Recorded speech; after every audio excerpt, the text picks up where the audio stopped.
says it's live. It says we're live. So, welcome to Tin Talks. The first, might be the last, depending on how this goes. I've been saying to Sophie, I apologise for the production value of the show. We literally just learned how to put together today. So, first things, like everything that I say is just coming from myself. I don't represent any organisation. And all the words that are coming from me are like my views, and they're not the views of any organisation. I participate with organisations, but I'm not a spokesperson from any of them. So anything I do say, just come to me. It's like anyone listening does have a problem with some of my viewpoints. And so yeah, I suppose the reason Sophie's agreed to come onto the show is that I was on the James Way show. I don't know what it was, like 2 or 3 weeks ago now.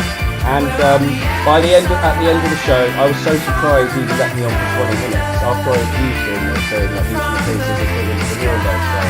I thought it was just like, you're off, you're bad.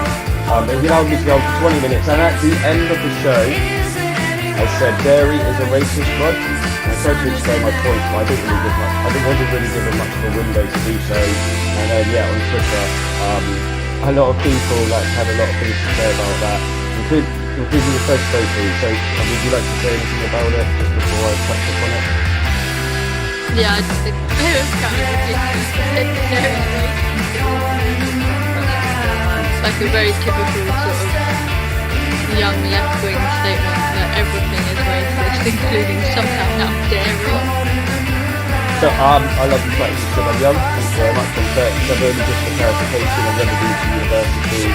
I used to be a professional coach player, and then for the last 4 years, I've pretty much dedicated to my education to begin with, and then once I realised there's quite a lot of apathetic, focused people, I took direct action and teaching them everything that I start taking that direct action to the industry.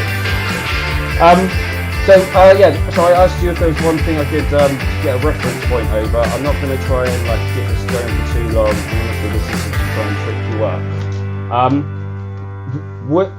Would you agree that the police as an institution could be considered racist? Is racist? No. Would you mind going into more of the reason why you think why you saying it's no? Well, I just think it's applicable to the law, and if certain groups disproportionately break more laws, then that's on them. It doesn't make the police force racist. They have a job to do. So I mean, obviously, this is if that means policing, if they end up tackling groups more disproportionately than others, well, that's the individual community's responsibilities. If you don't like the fact that the police a sector of the community more, then perhaps you should evaluate your own behaviours. Fair enough. Right. So I know this is anecdotal, but I mean, I've got numerous, friends who aren't white, and one friend recalled a story where it's literally just sat on the wall of his home, and the police ended up tapping on the floor, handcuffs, just because that are basically individual race. I'm not saying saying every single police officer is racist. I'm saying there are racist police officers, and the more you engage with the police, the more you. I've been I reckon about 30 times now. The more you interact with the police, you realise it's actually very inconsistent. It's basically the police officer on the day, what worldview that they have. So if you have a racist police officer who's then going to go and tackle a person of colour, sat on the wall, minding their own business, which doesn't happen. It would never happen to me. So obviously I don't. That happens, and that's why I say that all cops are bastards type thing is used. It doesn't mean that every single police officer is a complete bastard. I think it's really, really lovely. The fact that there are racist people in it, and the police officers basically turn the blind eye and let them away with their racism. But I don't know why you can generalise in lots of categories by saying, all cops are bastards and bad, but it's wrong for, you are, or all Muslims are terrorists because one of you are. Why is it okay for you to generalise, but not for the right-wing people that you criticise for doing the same thing? Why is it okay to say all men are rapists, all cops are bastards, all cops are racist? You can't say, you know, people of colour, one or two happen to break the law, or the other way around. Where's the consistency? Okay, well, I suppose, I've never said all men are racist. I've so look, is that what you believe? Do you say that all Muslims are terrorists? No, I just believe if it's wrong to liberalise those, which it is wrong. Say all terrorists, all people that are criminals, or all Russian Muslims who end up in Hitler. Because they're not. Then it's also wrong to liberalise that all the bad, all cops are bad. It's the same principle. Again, people should say, obviously it's very widely used like that, but I think it should be applied to other religions as well. Every week, quote issues. Okay. Let's see. So, personally, I've only got for half an hour,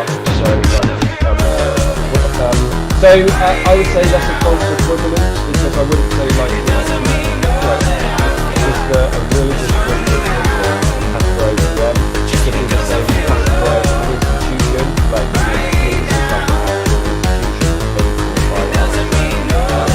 the police should be as a unit, like very consistent in the way they operate.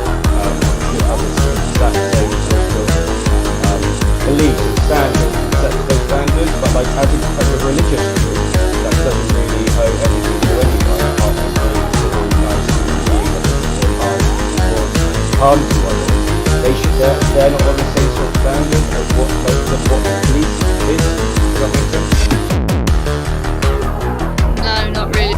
Like, religions are also founded on the same beliefs, the same principles. So they have a guidance that they should follow. Of course, yeah, and again, they shouldn't. No one should be blowing anyone up and everything, obviously. But like, yeah, and I agree with you. Just because one religious person knows something, that doesn't mean then every single Muslim should fall into that same bracket. I've met some of the most lovely, friendly. I shared a cellmate. I was in prison with Intimate Britain for 2 months, and I shared a cell with a Muslim. And honestly, he really was like one of the most lovely people I've ever met, and so he was really kind and everything. It's just that, so yeah, with the sorry. Why was he in prison? A restraining order. He used a lot of drugs, and his family put a restraining order on him just basically for his own good, own benefits. Like, you need time away, you need to get out of here, and obviously while there's a lot of drugs in prison, you can stay away from it. So like I smoke weed quite a lot. About like 60 days actually in one's worth of no drugs and everything was quite nice. But they do a lot of spice, and that just basically just makes people like giggle like crazy and just like you just like a little zombie. Okay, I suppose we're going off tangent a bit. Sorry. So I suppose to clear up, just what I meant with the dairy is racist drug. So I suppose that honestly, I really didn't mean to say that. It kind of just slipped out. I really wish I didn't say it, actually, to be perfectly honest. But it just came out. So drug, I touched upon drug. So I'm not sure if you know this, like dairy, like cheese especially, it hits the same chemicals in our brains that heroin hits. Were you aware of that? No. All right. Okay. So Eddie, you could look that up. I can't be bothered to screen share this, but honestly, please, I'm not lying about that. You can find that out on Google if you look it up. Obviously, nothing near the same sort of levels that obviously heroin would do, but that's why you can call it. That's why you can. Sorry. Do you imagine heroin and milk? Drinking. Yeah. No. Yeah. So anyway, it does touch upon those sort of chemicals, and obviously when it does that to our brain, that's what a drug does. It alters our state of mind, our state of consciousness, like alcohol. We have a drink of alcohol, and it alters us slightly because of the reaction it has in our bodies. So could you agree that, you know, even though I didn't really want to use that as a word, could we agree like drug could be, you know, that makes sense? Yeah, I probably wouldn't. No, I wouldn't use that as a word. Honestly, that's the last time I'm ever saying that. I've been there myself. You know, they ask you something, you have to, you don't really know what to say. There's pressure, people, cameras. Okay, all right. So I'm going to touch upon the racist part of it. I don't think we're going to find common ground, but you know, we'll do our best. So yeah, basically, virtually every single person who isn't white is lactose intolerant. Like it's basically just like their bodies aren't, you know, our bodies in general aren't designed to actually process milk. Like, you know, the milk that we're supposed to drink are from our mums, you know, and we're supposed to drop drinking milk. I don't know, it's like 1 or 2 years old or something like that. And then we go into solid foods. Like, we're the only species on this planet, I think, that drinks milk from another species. And cow's milk is perfectly designed to get like a baby cow into a big cow as quickly as possible. So like, what was it, like a couple times in prison, they were like, they just give you milk in the morning for your cereal. And I was like, oh, I don't drink milk. And they're like, oh, why don't you drink milk? And I was like, oh, I'm not a baby cow. And, you know, just start laughing. So anyway, like, so milk via our government, and the lobbying power of the dairy industry, it's so powerful, it has so much like money, it can just influence government policy so much, that it's basically like forced into schools. You know, it's given out in schools, given to kids, it's given out in prisons, it's given, you know, numerous probably institutions that the government are responsible for. And I've never seen any education from the government talking about how the fact that people who aren't white are lactose intolerant, and people that drink milk regularly that are lactose intolerant, then they're more susceptible to breast cancer and colon cancer. Again, like, you can look that up, like, that's all like peer-reviewed science now. There's a really good documentary on YouTube called Milk. It's like an hour and 20 minutes, if anyone wants to watch that. Maybe I'll add that in the description below, but I'm lazy as hell, so let's just play it when I click close and watch it. It's like the last time I ever touched it. So anyway, so our school just give this out to, you know, people who are white in schools and in prison without the education, without that knowledge. And it's just like people are basically accepting it because they trust the government, but they're giving them it's not even food. I don't regard cow's milk as food because that's not designed for us. It's a baby cow. So they give that to those people without that information, and that can potentially then lead to health complications down the way. And the fact that, like, they know, obviously a lot of white people are lactose intolerant as well, so it's obviously discrimination against anyone basically lactose intolerant, but the fact that it's overwhelmingly a non-white, you know, like situation where people can't process milk and they just don't tell them. I've been talking for ages now, so I just see you have anything to say or ask any questions. Well, I would say you're right in a way. You know, if milk is bad for people, that we should say that, but I don't think that necessarily makes milk itself racist. Saying milk is racist, I think, you know, actually kind of dims down the word racism, because, you know, you can say bad for people, but racist is one of the words that I would use. Yeah, and I agree with you. And like, again, like I said, like, you know, dairy is a racist drug. Was just like, you know, it's the first time I've done a live interview. Like, I want, you know, James. I'm not sure if you've spoken to James Wales before, but yeah. Because you lasted 20 minutes. I was like, got nothing from James Wales' show, and I was a regular until I sort of joined the evening. I was a regular on James Wales' show, so I know how it is. Yeah, so he, you know, he really rolled me up. I was like, you know, I got a bit. It might not have seemed it actually, but like in my head I was like really pleased. And I just can't. I don't know. It's like a clickbait. I don't know if you've ever been to Sophie Corcoran before. I just go there with like. Have you heard of it? Super. You should go. You'd be great there. Basically, it's like every Sunday, Sophie Corcoran Hyde Park near Marble Arch Tube Station. People just go there to debate like everything. So you can either like go there with the soapbox, like a set like that, and preach like whatever message you have. You can go there to listen. You can go there just to hold a sign. So basically, that milk is a racist drug. Would be like my clickbait title to draw people in, and then I'll try and have like, this sort of conversation. Basically, I hope this is being civil. And like that's what it was. And then yeah, James was just laughing his head off. Wasn't he? You can see it rocking back and forth. Couldn't believe what I said. But yeah, so yeah, milk as a product is not racist. People that drink milk are not racist. So that's what I want to call that. I'm saying yeah, the milk industry, because they lobby the government.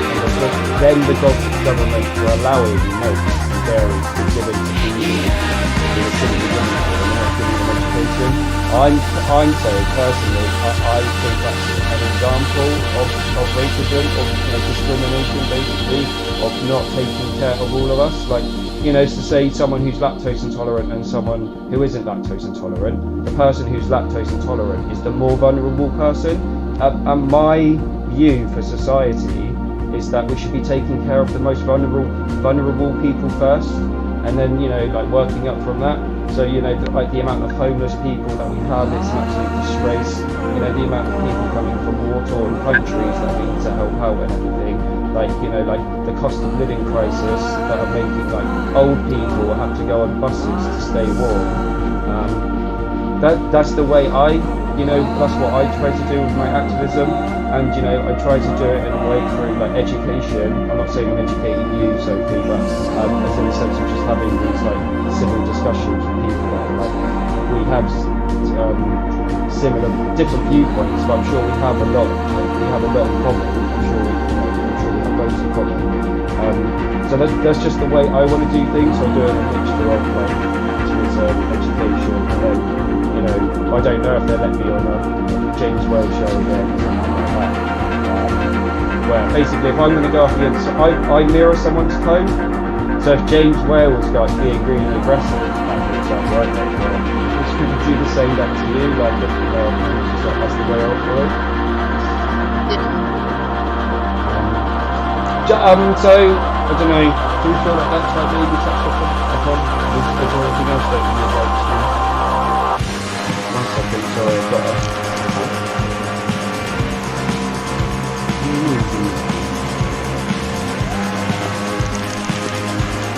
Anyway, I've been told actually now you can hear what I'm saying. So that's great. Wait, I haven't got the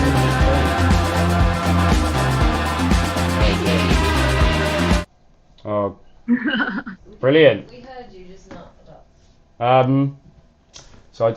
So I've just my housemate has just literally just come up to me and said there's music playing, and they can kind of hear us. So maybe I've just had my Spotify playing in the background, but that's not going through my headphones, but maybe it's going through this recording. I think I've got probably people messaging me. Oh well, right, maybe this is it. I'm just not meant to do this. What's that? Sorry. Edit it out. Well, I'm not editing. I can't. I hate editing. It's so I can't be bothered.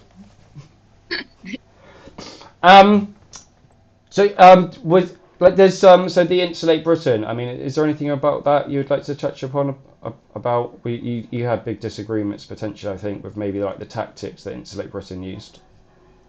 Well, yeah, obviously I'm going to have disagreements with them because I live in Thurrock, and that's the place that you targeted the most, and the place that Just Stop Oil continue to target the most. Yeah. So my community have lost out on so much money.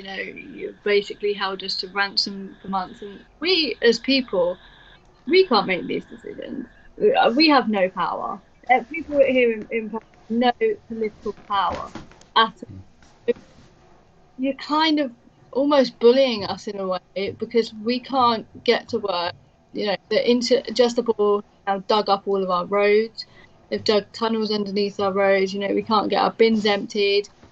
Far, if there's traffic in Farrak, unfortunately, because of the way the roads is, we just can't get anywhere. And as a community, it's not fair. On we haven't done anything wrong. We can't really do anything, and we're the ones that are getting all the. No, and this is impacting the government. This is impacting normal people. It's me, my parents, my neighbours. You know, this isn't fair enough. And the fact that the fact that we can't go and drag you off the roads by your hair, really annoying. We obviously want to, because you're ruining our livelihoods. Is really frustrating for us because we just have to sit there and watch you guys ruin our livelihood, ruin our community, and it's. Yeah, I mean, yeah, I mean, I genuinely hate the fact that it has come to this. It has come to the fact that disruption is almost like our last resort at this moment in time. I thought the world would change just through education. I thought the world, like, I basically went from like someone that went to McDonald's and KFC and didn't have any political interest whatsoever until I was about like 33. So I'm 37. And then I saw Cowspiracy, and it's like, holy crap, what the fuck's going on in the world? Like, we're completely destroying it, and it's like animal agriculture is so inefficient as a way of like feeding us. So like if, and this is a bit of a tangent, I will get back onto what you said, but if we switch to a plant-based diet, we will reduce the current land that we use for agriculture by 75%.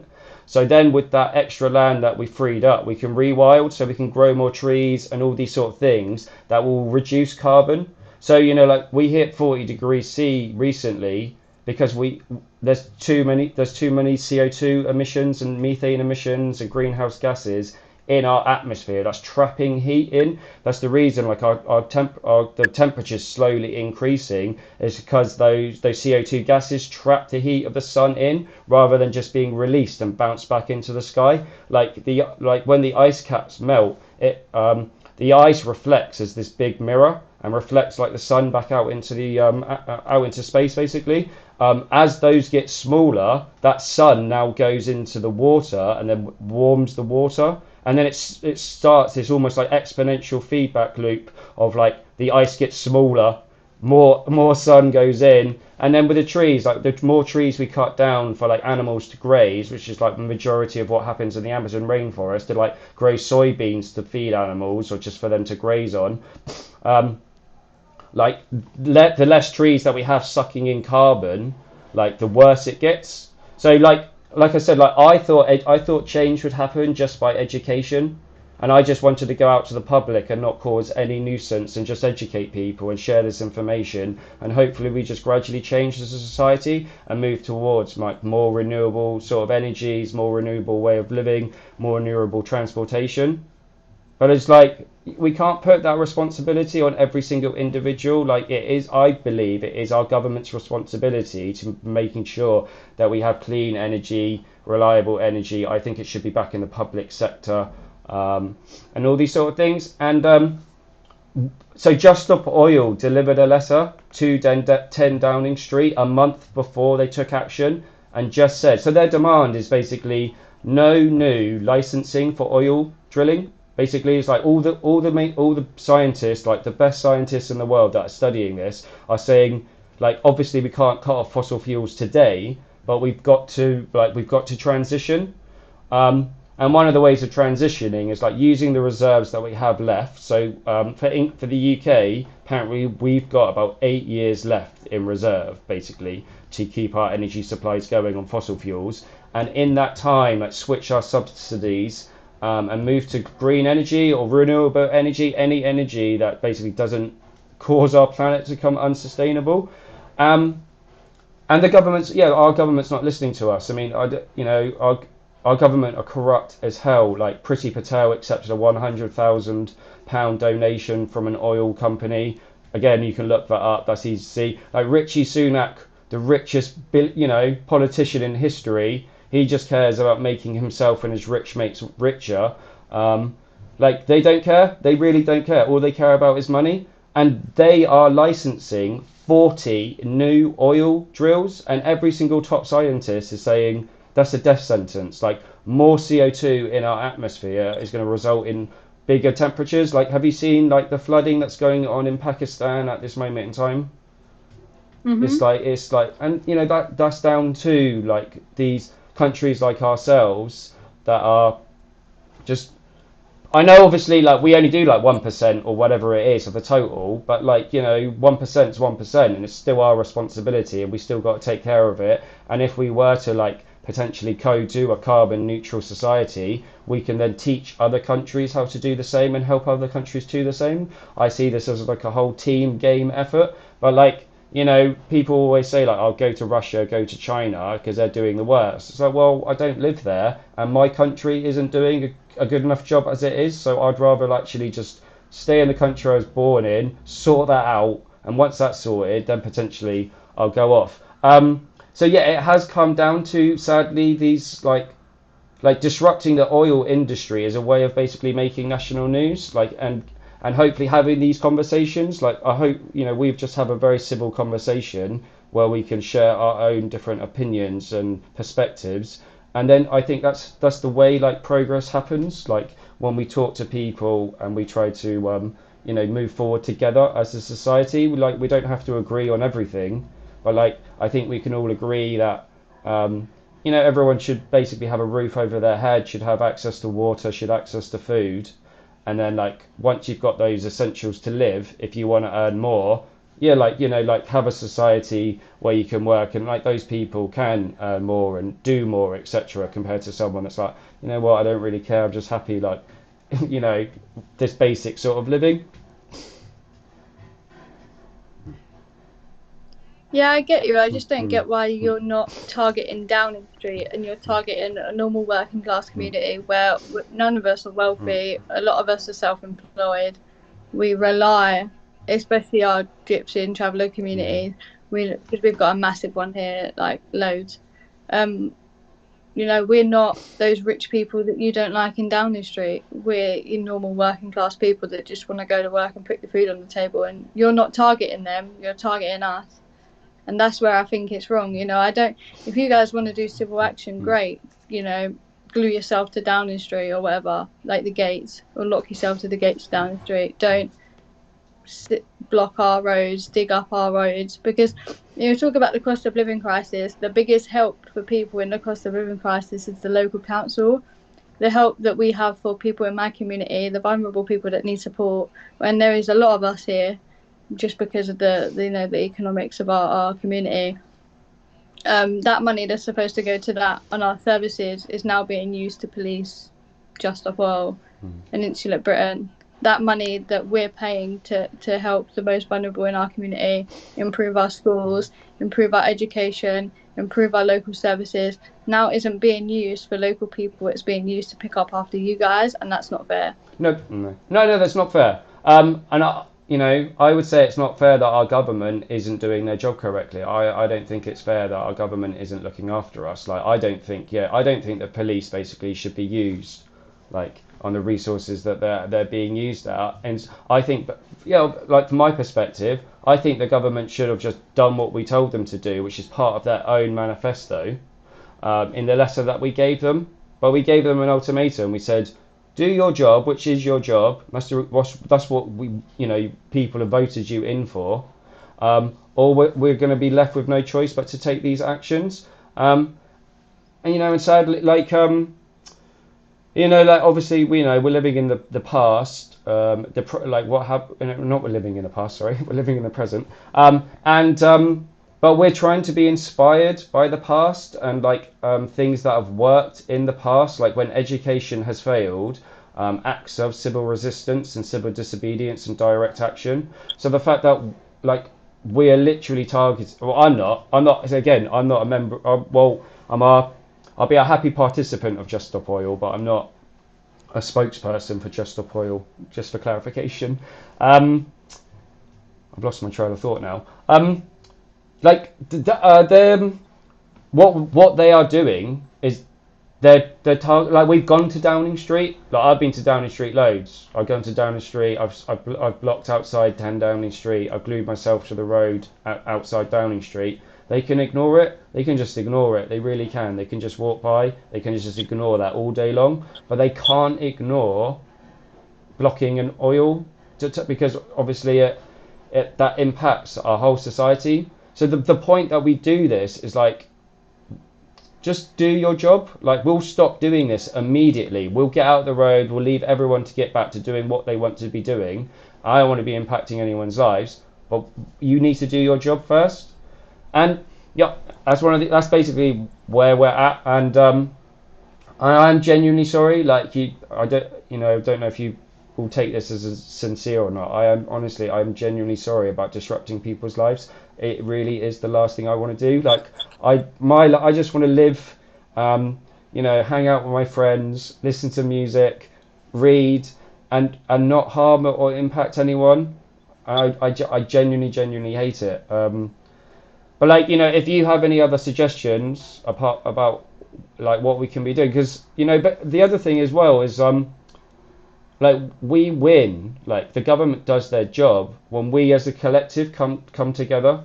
So like the reason like potentially there's so many disagreements in society is because like our press is run by the Tories. Basically it's a right wing sort of like the institution. Just to be a journalist you have to have a degree, and you usually have to do like a non-paid internship for about a year, 2 years. It's not many working class people that can do that, really. And so those are all the journalists. Those are all the people that are influencing so many people. I'm not sure if you've seen Rupert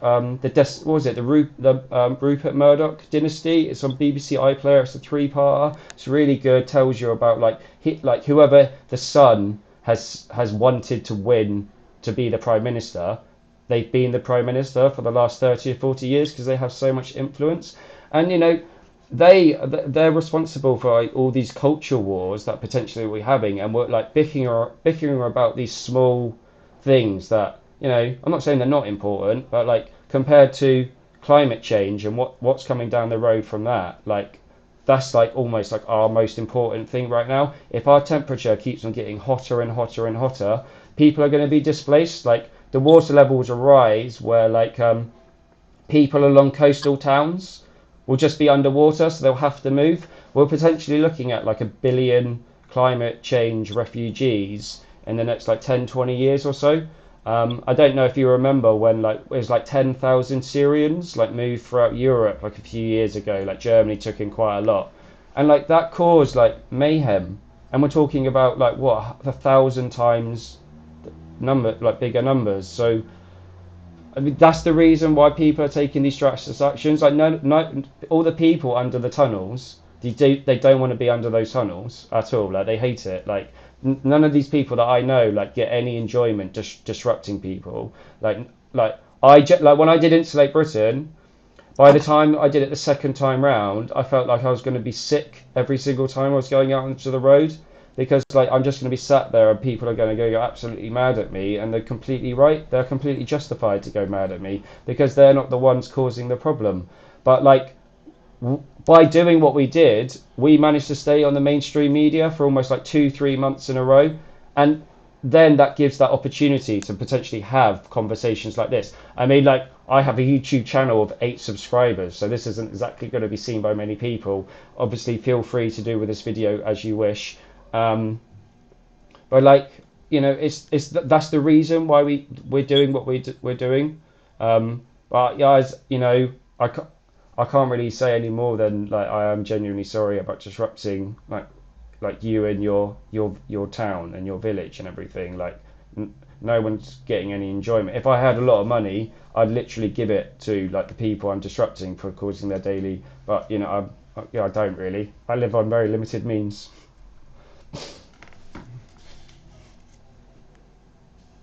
Yeah, I think it's been a good discussion. I feel like we need more discussions on the media, like the GMBs. I know obviously I do GMB, but I've never been on to speak about this topic. They have random people do it, but they never have a conversation between the people that are actually directly impacted. So people from my community in particular, because here in Thurrock we have been the most targeted out of anybody, and the protesters themselves, it's just people that aren't involved, people that live in the nice places of London that you guys aren't going into.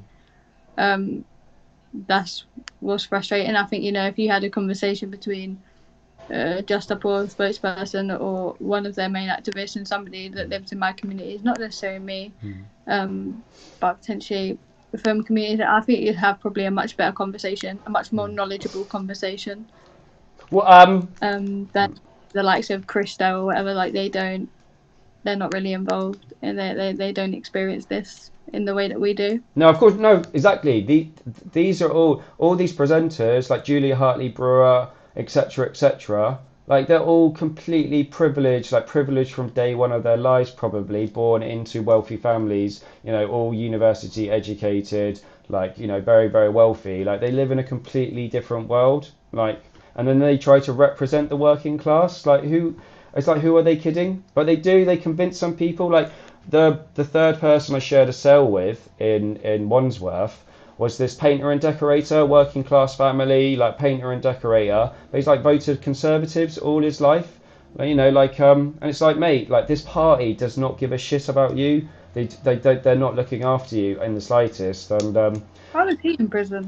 a restraining order again. He had a disagreement with his like missus, and again, well, I'm only hearing it from one side of the story. I haven't heard it from her side of the story. So but from the time that I was in here with, he was cool. He's not like a guy I'd usually hang out with, but like we message each other still, because he's still inside. So I try and send him an email from time to time and see how he's doing. And he says oh, if your ears are burning, it's because I'm talking about you.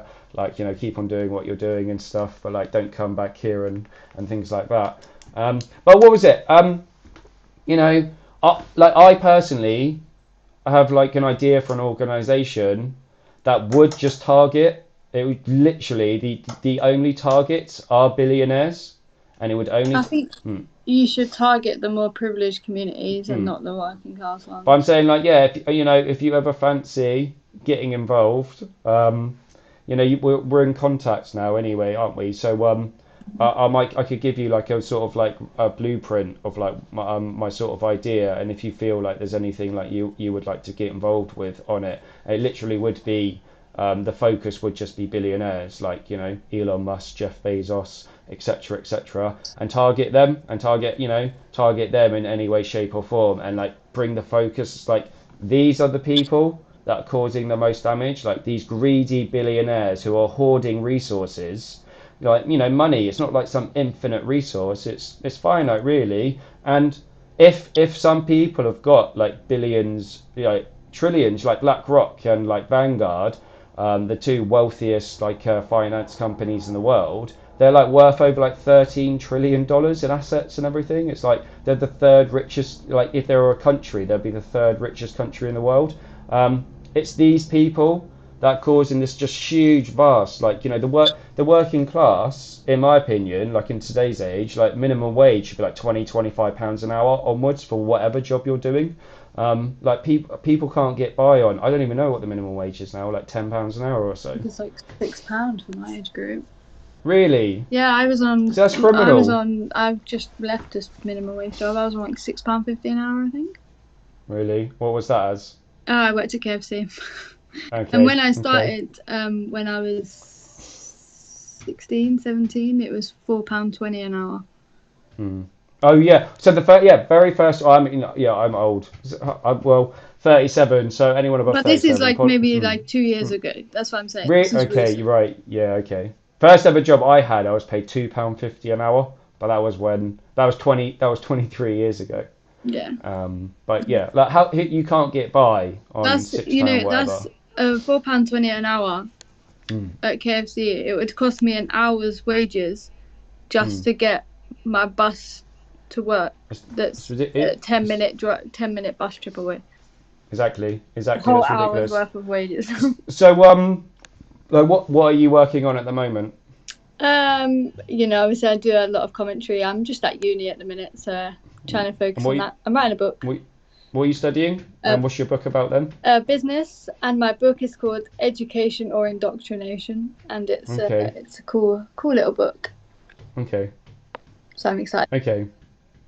All right. Well, yeah. Best of luck with that. Like, yeah, I love to write a book. I'm dyslexic, and I just like Same, write. I did it. That's why I wanted to do it. No, good for you then. But yeah, it just takes me absolutely forever to write anything. Oh, same. So like I usually like I have to do about 4 or 5 drafts before it's like the version I'm happy with. Like get everything down on paper in my head and then just tidy it up type thing. So, but writing a book would probably take me years. Um, all right. I'm going to let you go because I think I've had you on for about as long as you said you'd come on for. Is there anything else you'd like to add, like to say before we completely wrap up? No, I think I'm all good. All right. Well, thank you very much for having this conversation. It started as like a clickbait sort of like title. So basically, if you see me on social media, I'm very that's what I'm kind of about. I'm a bit of a I don't know like escalator clickbaiter, but then I try to encourage then to have these conversations, and then like regardless who I'm up against, I like to think we can have a civil conversation. And so I really really appreciate you taking your time to come on. Um, I hope that cleared up a few things. Yeah, I've got your contact details. So if I ever get round to writing my manifesto for my so the movement's called Bob. If you want to know, beware of billionaires. So it's the Bob movement, and yeah, it's just going to target billionaires. So any billionaires out there watching, beware. We are coming for you. Okay. All right. Well, Sophie, absolute pleasure talking Yeah. to you. You have a good day. And until next time. Okay. You too. Take care. All right. Bye. Thanks a lot. All right. Bye bye. Bye bye. All right. What do I do now? Cool. Right. That's all. Yeah. So all done. All done for that. That's the first ever edition of Tim Talks. Thank you to my guest Sophie. Apparently, yeah, there was some like glitches with the technology to begin with. So I apologise for that. And yeah, we'll see if I can get any more guests. I'm sure I can. I can goad a lot of people on Twitter, Facebook, and Instagram and stuff. So we'll see if they'll come along. But peace out, everyone. Have a good day. Have a good weekend, and stay safe out there. All right. Bye bye.